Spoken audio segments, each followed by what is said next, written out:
नमस्कार बच्चों, आप सभी का नए सत्र में हार्दिक स्वागत और अभिनंदन। आप सब ने राजकीय महाविद्यालय अजमेर में प्रवेश प्राप्त किया है और आज से आप लोगों के हिंदी साहित्य की क्लासें प्रारंभ हो गई हैं।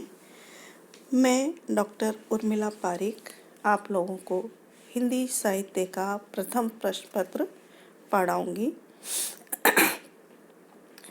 इस प्रश्न पत्र में हम सबसे पहले हमारा पाठ्यक्रम देखेंगे कि हमें पाठ्यक्रम में क्या क्या पढ़ना है। उसके बाद हम हमारी किताब प्रारंभ करेंगे। बच्चों, हिंदी साहित्य के प्रथम प्रश्न पत्र में हमारे एक ही किताब चलती है जिसका नाम है प्राचीन काव्य। 100 नंबर का तुम्हारा पेपर होता है जिसमें किताब में से 30 नंबर की व्याख्या आती है। 10-10 नंबर की 3 व्याख्याएं होंगी और 3 ही तुम्हारे प्रश्न आलोचनात्मक प्रश्न होंगे जो कि 20-20 नंबर के होंगे।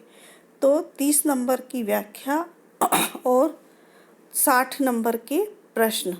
10 नंबर का तुम्हारा काव्य शास्त्र से संबंधित विषय होगा जिसमें आप लोगों के काव्य गुण, काव्य दोष, शब्द शक्ति, रीति और अलंकार आएंगे। अलंकारों में होंगे अनुप्रास, यमक, श्लेष, स्वभावोक्ति, उपमा, रूपक, उत्प्रेक्षा, अतिशयोक्ति, व्यतिरेक, संदेह, भ्रांतिमान, दृष्टांत, उदाहरण, दीपक, अपनाहुति और अर्थांतर न्यास। कुछ छंद भी तुम्हारे कोर्स में हैं।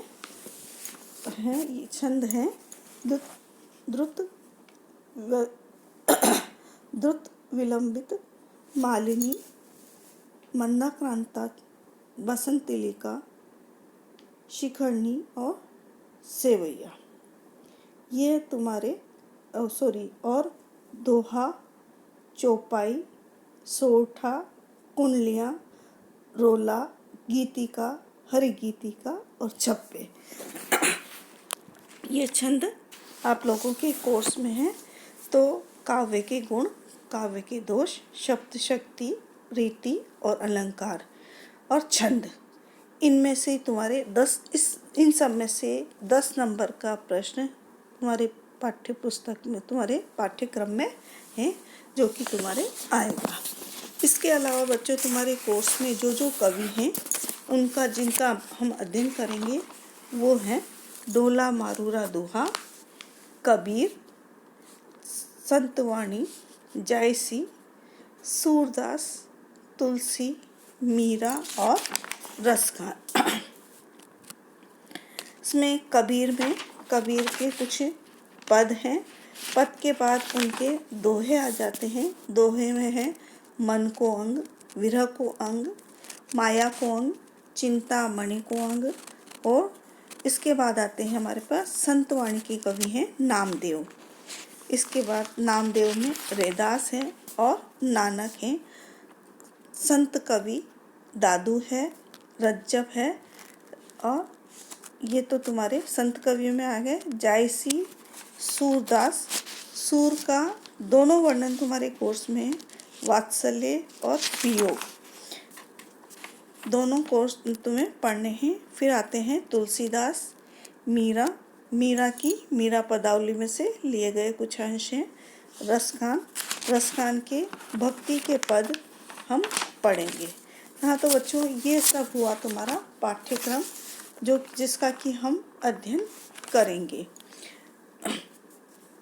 अब हम पढ़ेंगे थोड़ा सा।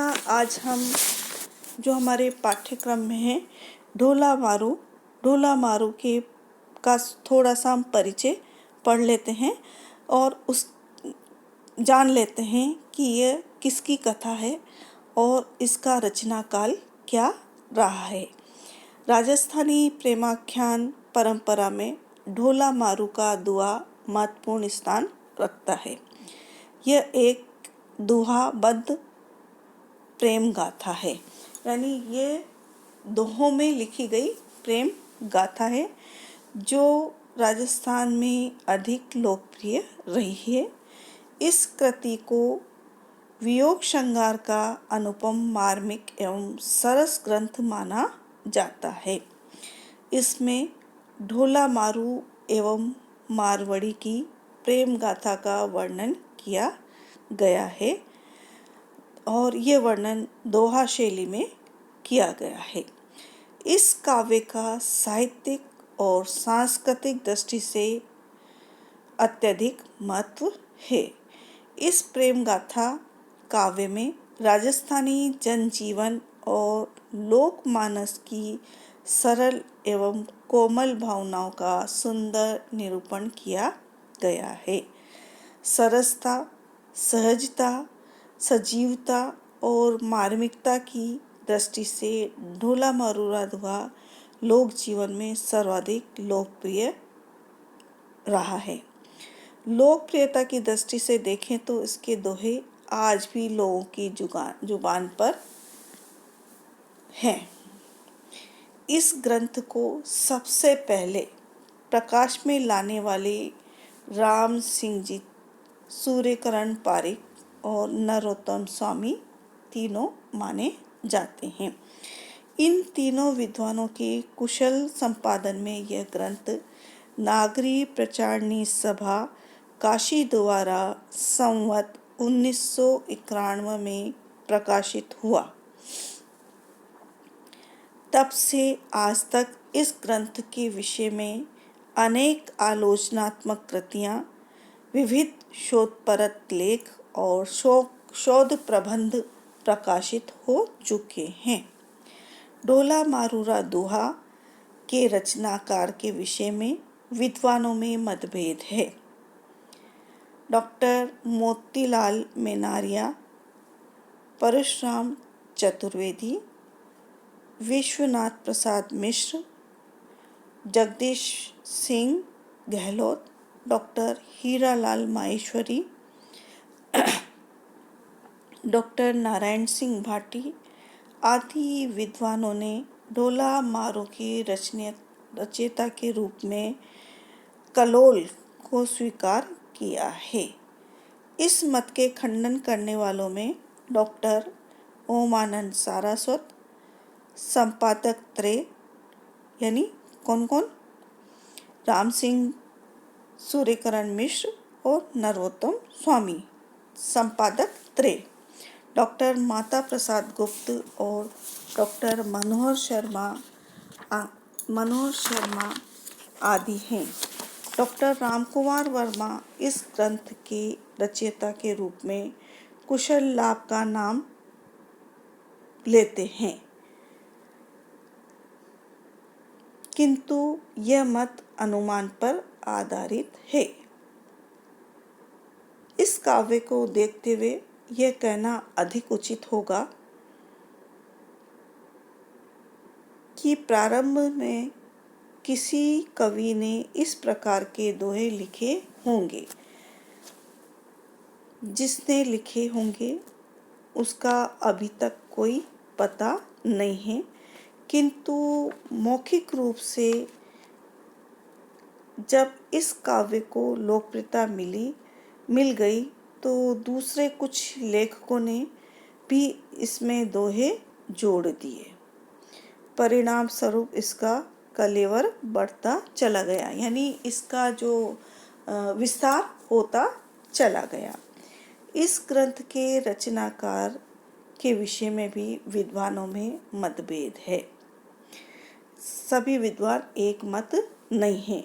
कुशल लाभ का समय संवत 1668 के आसपास माना जाता है, किंतु विद्वानों का मत है कि यह दोहे कुशल लाभ के समय से करीब करीब 200 वर्ष पुराने हैं। इस मान्यता के संदर्भ में ढोला मारू की रचना 1450 के पूर्व मानी जाती है। यानी यदि हम ये माने कि ये रचना कुशल लाभ के द्वारा रची गई है तो फिर ये 1450 के आसपास की हो सकती है। श्री गौरीशंकर हीरानंद ओझा ने इस काव्य का समय संवत 1500 के आसपास माना है।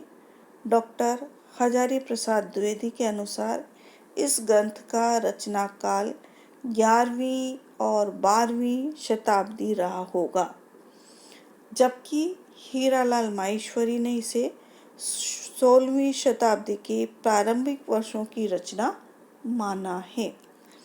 स्पष्ट है कि इसके रचना काल के विषय में कोई निश्चित मत अभी तक हमारे सामने नहीं हुए हैं, स्पष्ट नहीं हुआ है, किंतु अधिकांश समर्थक विद्वान इसे 15वीं शताब्दी की रचना मानते हैं और अभी तक यही मत माना जाता है। तो बच्चों, ये तो हुआ कि ये रचना कब की है और वास्तव में इस रचना को हमारे सामने प्रस्तुत करने वाले जो 3 संकलनकर्ता थे, राम सिंह, सूर्यकिरण मिश्र और नरोत्तम स्वामी, इन्होंने 1991 में हमारे सामने इसको प्रस्तुत किया है। तो हम इसके काव्य शास्त्र के संबंध में, काव्य शास्त्रीय विषय यानी इसकी भाषा शैली कैसी है, इसमें कौन कौन से अलंकारों का प्रयोग हुआ है, ये हम कल पढ़ेंगे और ये भी देखेंगे कि इस प्रेमाख्यान में क्या प्रेम कथा आई है। पहले हम उसकी पूरी प्रेम कथा का अध्ययन करेंगे, उसके बाद हम इसके दोहे प्रारंभ करेंगे। बच्चों नमस्कार। अब हम कल की क्लास में पढ़ेंगे।